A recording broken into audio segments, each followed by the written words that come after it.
Pag-usapan natin yung dangers ng AI, mga kababayan, artificial intelligence, kasi patindi ng patindi siya.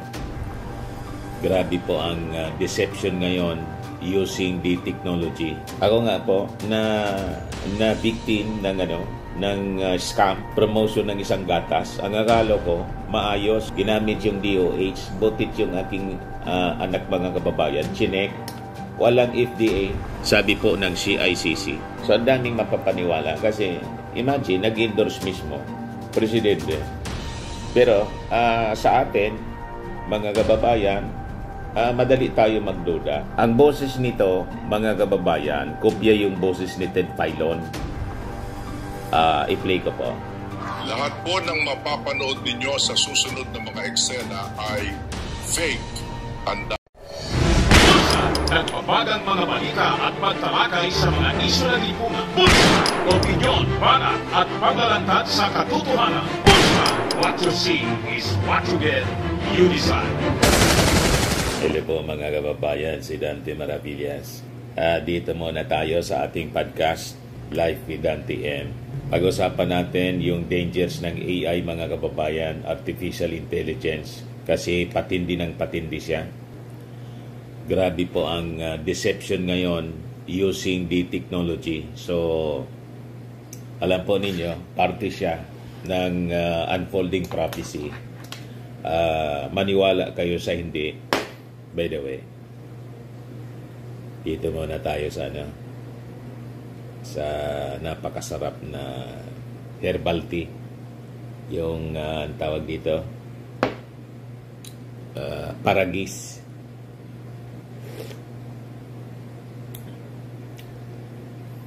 Every morning, ito yung iniinom natin, paragis herbal tea with malunggay and lemongrass.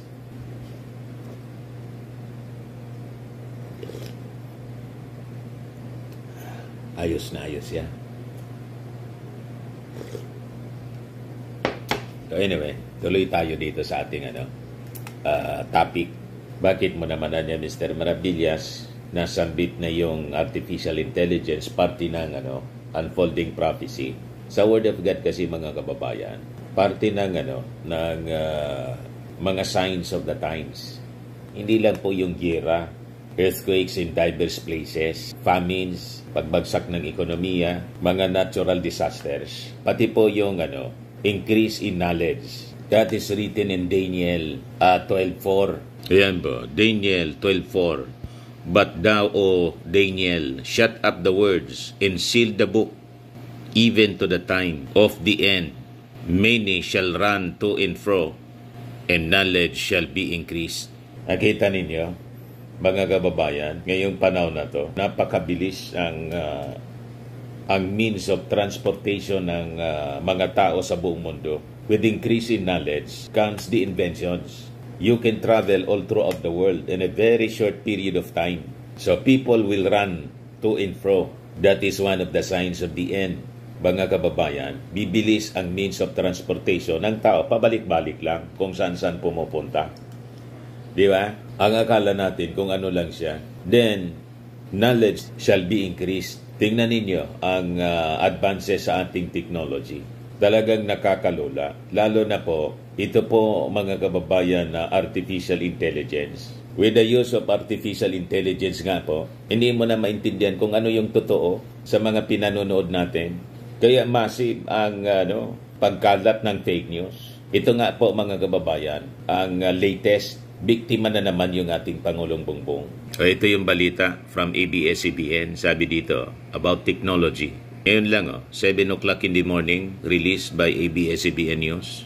Sabi diyan, CICC warns versus deepfake video using President's image to promote online trading.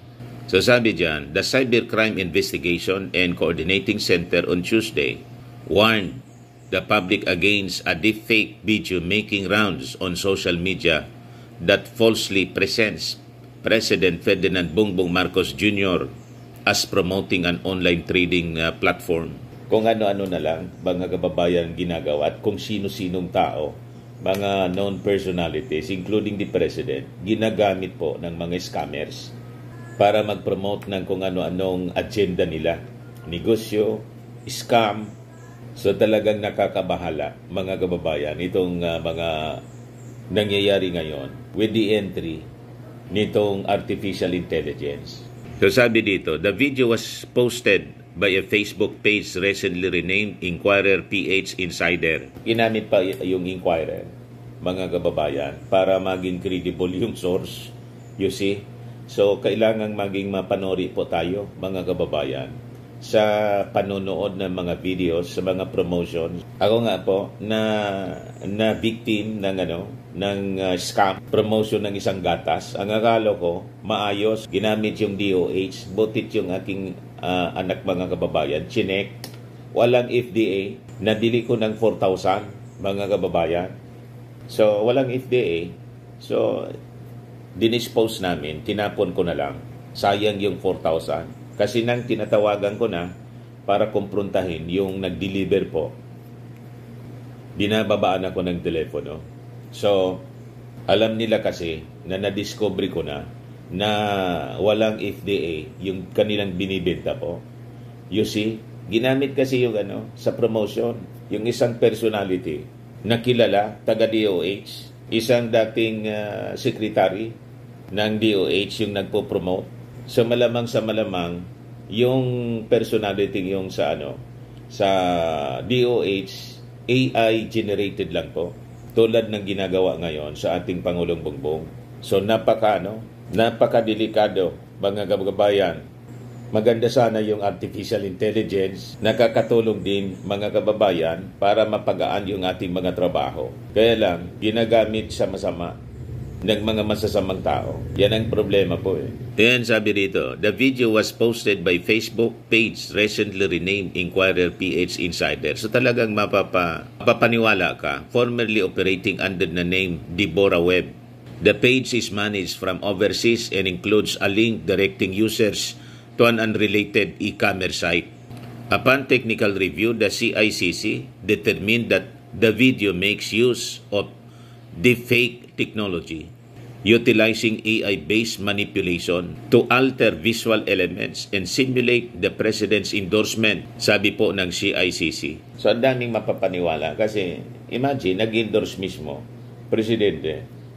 Pero sa atin, mga kababayan, madali tayo magduda kasi that is impossible na ang isang presidente mag-endorse ng isang negosyo unless, mga kababayan, aktual. Halimbawa, binisita ng presidente yung isang company, pero yung gagawa na siya ng video, mga kababayan, to endorse na tulad ng mga artista na naging endorsers ng kung ano-anong produkto and serbisyo, talagang nakakaduda kasi that is not the usual thing na ginagawa, mga kababayan, ng mga public officials sa mag-endorse ng isang negosyo.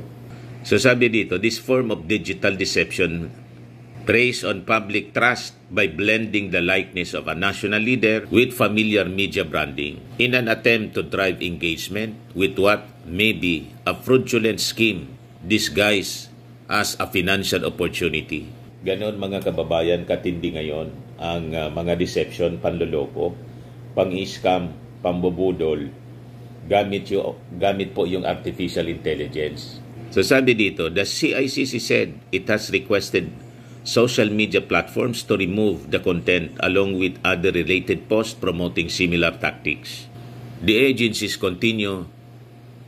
continues to monitor threats of this nature and urges the public to critically assess claims made in online advertisements, particularly those involving public officials, exaggerated promises, or unverifiable platforms.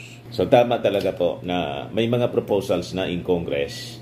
I think kailang outgoing congressman na po. Yung sa Quadco, si Barbers, na-discuss na to because of the, pagpapakalat ng mga fake news. Ginagamit yung artificial intelligence nga po. So kailangan talaga ang regulation. Somebody from Congress or in the Senate, kailangan po na magsagawa ng investigation dito in aid of legislation, invite mga tech people kung paano craft ng batas para po ma-regulate ang paggagamit po ng artificial intelligence. In other countries, gano'n na rin po yung ginagawa. Kasi ginagamit po sa panluloko. So sabi dito, the Presidential Communications Office earlier said it will lead the creation of a national deepfake task force in coordination with the CICC as well as with the DICT, NBI, and other government offices to address disinformation drives against the government and individuals in the country. So may ginagawa na rin po na mga aksyon yung ating mga agencies ng ating gobyerno po para masawata ang pagdami po ng ganitong uri ng mga gawain gamit yung AI sa panluloko sa ating mga kababayan. So makikita ninyo ang increase in knowledge ginagamit sa masama. Ito nga po na nakita natin ito na post ng PLDT in Smart Communications, Smart Communities. Parte siguro ito sa kanilang information dissemination and education para malaman ng ating mga mamamayang Pilipino kung paano ma-detect ang AI-generated na mga videos. Kaya lang napakahirap po. Kasi yung pagkagawa ng mga videos as in kala mo talagang totoo. Nakita ninyo yung pinaniniwalaan ni Bato de la Rosa. AI generated po yon. Pero sabi ko nga po, tingin ko, alam ni Bato, alam ni Baste, kaya lang dahil pumabor sa kanilang agenda, yung in-interviewing estudyante, AI generated yon na nagsasabi kontra sila sa impeachment laban kay Sara Duterte. Nag-million po yung views noon ng agenda, mga kababayan, i-influensya yung mga kabataan at yung general public na marami ang ayaw sa impeachment complaint laban kay Sara Duterte. Yun pala, fake video, AI generated lang. Non-existent po yung character doon, AI generated. You see? So, ginagamit nila sa panluloko, mga kababayan. O, ito ngayon, i-share ko ito sa inyo. From PLDT in Smart Communities. O, lahat ito, mga kababayan, AI generated. Ang akala mo, totoong-totoo. Nagsasalita, naka-televise. O, sabi dito, please note everything in this video is fake generated by AI. Mas madaling gumawa ng fake video kaysa magpaloko. Yan ang good news. But we cannot deny that many people, including those we care about, can fall prey to malicious minds using the latest tech. So let's continue to help each other, understand and protect one another from old scams using the latest tricks and toys. Be vigilant and be cyber smart. So sabi dito sa disclaimer nila, this video was generated with the help of artificial intelligence. Any resemblance with persons, places, events, and or fictional work is unintentional. So ipakita ko po sa inyo, mga kababayan, yung video at ma-amaze ka talaga. Ang boses nito, mga kababayan, kopya yung boses ni Ted Filon. I-play ko po. Lahat po ng mapapanood ninyo sa susunod na mga eksena ay fake. Tandaan nyo po yan. Ngayon, sobrang dali na gumawa ng fake na video. Mukha, fake boses, din yan. pwedeng gayahin. Parang totoo, pero hindi. Yung fake videos, pwedeng gamitin yan para manghingi ng OTP, fake password, o mag-spread ng maling impormasyon. Gaya nito. Bro, legit to. High return lang, 50,000, may 100,000 ka na bukas. Oops, fake lahat to. Pati kami FAK. Nanalo ako, pero kailangan daw ng 1,000 pesos, tsaka OTP. Anong OTP? Inday, na-aksidente si sir. Nasa ospital. Grabe. Ang padala ang kwarta. Lahat yan fake. Ay, fake pala ako. Pati itong buong eksena. Good morning po. May promo tayo ngayon. Tataasan natin ang credit limit ninyo. Alright. Pakisend po ng picture ng credit card nyo. Oops, fake to. Ingat tayong lahat sa fake. Lahat yan fake. Gaya namin. Kita Kami ninyo. dito fake. Parang totoong-totoo. Pakipadala ng email address at phone number. Oops, fake ako. Sorry, tita. Fake ako. Ow, I miss you. Lahat fake. Sorry. fake kami. Gagawa ko ng batas na lahat ng senior high school students kailangan mag-necktie. Bakit po necktie, sir? Sa ikauunlad ng bayan, necktie sa kailangan. Ay, fake pala ako, pati itong press con. Fake news and fake videos will become an even bigger problem. Pati lahat ito fake. Ang nakakagulat, sobrang dali na gumawa ng video gamit ang AI. Sobrang galing na nito at gagaling pa. Ang good news, mukhang mas madaling gumawa ng AI-generated video kesa magpaloko, kahit gano'ng kagaling pa yan. Lalo na kaming mga kabataan ngayon, hindi na kami basta-basta maluloko. Hindi mo kami maluloko, AI! Gayunpaman, there are people we care about who can fall for this. At aminin, baka one day, mabiktima ka rin. Saka sa totoo lang, lahat ng scam na to, Lahat yan fake, but ha? we've seen that Na every nagsasalita, scam tries to di use yan the totoong newest tao. technology. We have also seen that AI even the oldest generated scams and the newest toys are no match for knowledge, awareness, and watching out for each other. Kaya let's be aware. Pati ako Tulungan pwede kong tayo kikiin na yung sarili maintindihan ko. ng bawat isa ang mga nakikita at napapanood natin. Uulitin ko lang ha. Gamit lahat ang ng AI. nakita nyo, fake. Walang totoong tao dito. Pati ako fake. Okay, thanks, bye. You see, mga kababayan, ganun katindi. Increase in knowledge. Knowledge shall be increased, sabi po ni Daniel. Sa Daniel 12:4, yan ang parte ng mga signs. End time signs, mga kababayan. Nakita ninyo yung kinagigiliwan ngayon na lolo at lola na nagawang pati lumipad sa space. Fake yun po. Kinagigiliwan ng napakaraming tao. Yan replay ko po. Tapos, na-feature ito sa Jessica Soho. Yung programa ni Jessica Soho. Ano pong dahilan bakit umalis kayo sa tupad? Hindi ko kayang magwalis ng isang dahon, 6 kaming magwawalis. Ang pinakamahirap na trabaho sa lahat ay yung naging mabuti kang tao sa mga walang kwentang tao. Lahat yan fake. Ano pong dahilan bakit umalis kayo sa tupad? Hindi ko kayang magwalis ng isang dahon, 6 kaming magwawalis. Yung pagkasalita po ng magwawalis. Pero pwede yun itama. Pwede yun i-edit. O ito, yung Jessica Soho na feature siya. Sabi rito, kinaaliwang lolo't lola, di mga tao, kundi AI or artificial intelligence. Pakinggan natin. Yan, Ma'am Jess.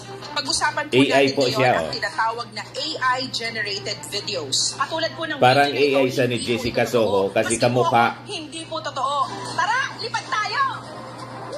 Kita ninyo? Ang babae Yan, nito may pagka-superwoman. Sa mga nagpaparequest dyan ng challenge, Nariyang naipit sa gera. Mag-ingat sa fake news!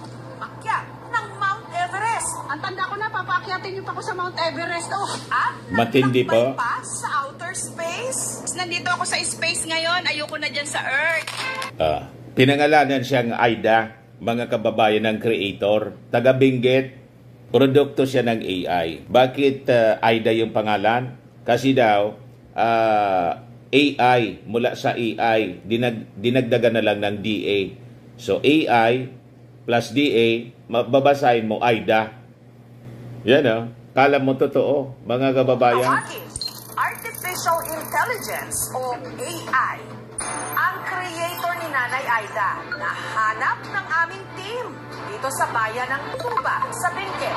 Tuba, Benguet, yan ang creator. May mga bagong apps na explore ko talaga siya. Yan, Ito ko yung launching ng tinatawag nilang Video 3, text-to-video model nila na AI. You see? Wala ka talaga magawa. Zombies naman ngayon. Si Chad, nagtatype Si lang Chad, ng prompt pangalan o niya. instruction kung anong gusto niyang makita sa video. Ito po yung nagawa natin prompt. Ibibigay natin yung mga details or yung idea natin kung ano yung video scene na gusto natin. At nung pinindot niya ang Generate Video button, guys, Nanay Aida here. Yan. Nasa KMJS na ako. Bagong Ako naman karakter, ang lumipad. Aida. Kung mapapansin natin yung lumipad yung pronunciation niya. Ako naman ang lumipad. Medyo hindi maganda yung pagka... Lumipad. Itatry natin. Chinange niya. Lumipad. Video. Hi guys, Nanay Aida here. Nasa KMJS na ako. Ako naman ang lumipad. Ako naman ang lumipad. Ako naman ang lumipad.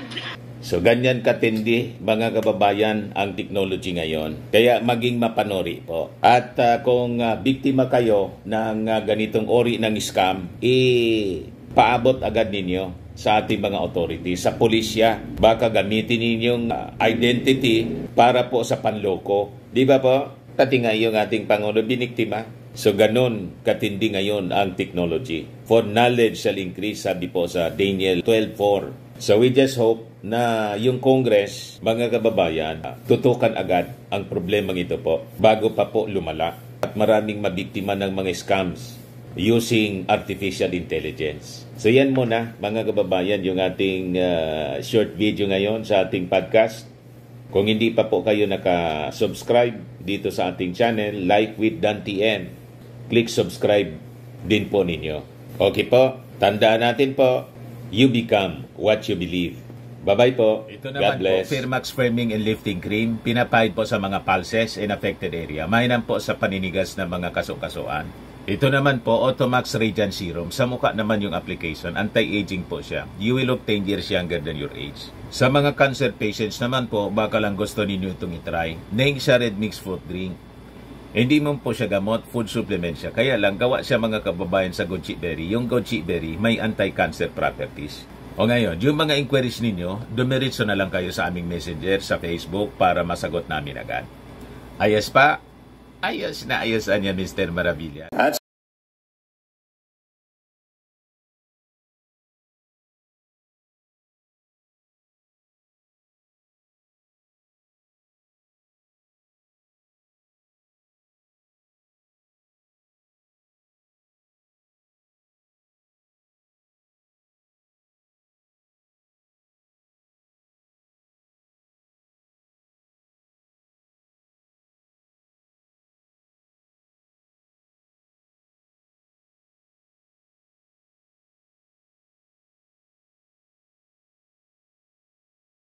sa mga naghanap po ng malinis and spacious fitness gym, pumunta lang po kayo sa aming Colossal Fitness Gym.